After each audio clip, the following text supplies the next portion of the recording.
offered the role of Black Widow in the Marvel series. Yeah. And that's a great role for Scarlett Johansson, but that would have been a great role for you too, and a slam dunk big role.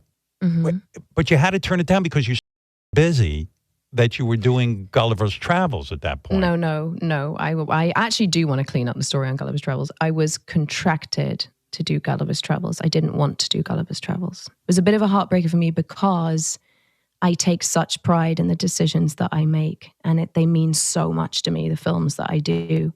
So that was tough. I don't even understand how that happens. Because you do Devil Wears Prada, the studio says, we'll give you this film, but you've got to promise us you'll do another film and make that decision in a certain amount of time. Is that the idea of it? Yeah, and they kind of have a bit of a hold over you. So there were other movies that I would want to do, and I'd say, but I really want to do this movie about young Victoria. And so at some point, I think it just became evident that I needed to get rid of this optional picture deal because it was going to just hang over me for a long time. And I didn't want that.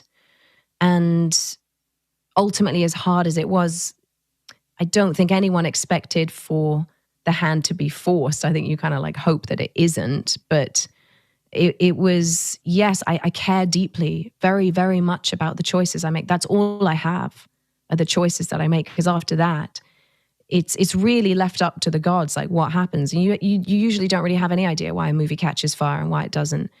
But no, I'm never left with a feeling of regret when I turn something down.